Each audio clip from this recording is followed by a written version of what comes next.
We start off with the immigration crisis. More than 15,000 unaccompanied minors are now in U.S. custody after crossing the U.S.-Mexico border. Immigration authorities are struggling to find safe and acceptable housing for many of them. The Biden administration message now seems to be changing, and Mary Alice Parks is in Washington, D.C. with the latest.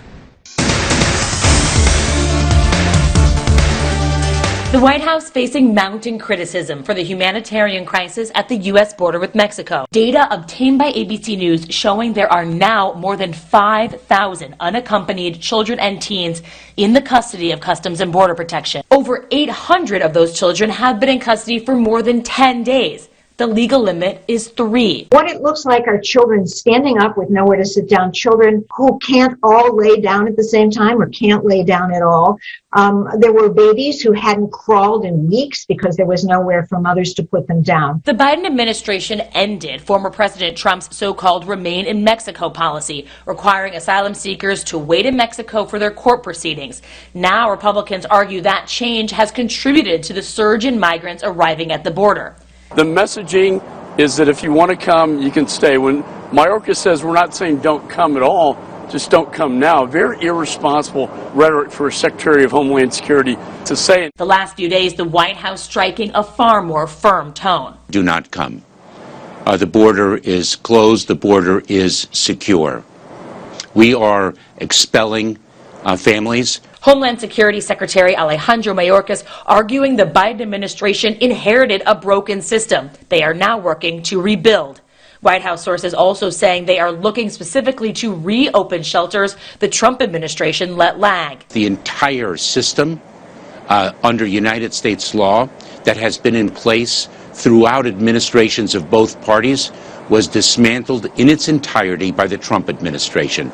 Ruben Garcia is the director of Annunciation House, one of the largest migrant shelters in the U.S. I believe that we are going to see a surge that will probably surpass what we saw in 2018, 2019. Mary Alice Parks, ABC News, Washington. And steps are being taken to find additional housing for migrant children. Health and Human Services is opening an additional influx shelter in Pecos, Texas, that will provide housing for migrant children as they wait for a sponsor. And Immigration and Customs Enforcement has also signed a contract with the nonprofit Endeavors to create more facilities to house migrant families. And we have an exclusive video of that migrant facility in Pecos. Now, workers were seen on the property and seem to get the facility ready, but no visual signs of DHS in the location. We will continue to follow this story ahead of the news conference on Tuesday with Pecos PD. And this afternoon, reporters were able to speak briefly with President Biden, and when asked about the message to migrants, telling them to stay home and not come to the border, and why that hasn't resonated yet, here's what President Biden said. A lot more. We're in the process of doing it now, including making sure that we reestablish what existed before, which was they can stay in place and make their case from their home country. Thank you. And when will you allow the media into those facilities? Now, the president also said that he will at some point plan on visiting the border, but gave no date yet.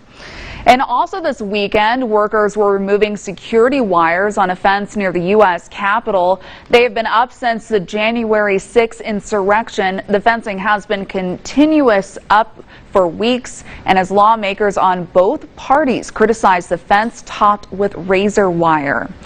Now you can stay updated with all the latest news that's happening in Washington, D.C. and our state, as well as our community, by following us on Twitter, Facebook, and Instagram. You can also receive breaking news notifications on the Your Basin app. Just download it on the Apple App Store or Google Play.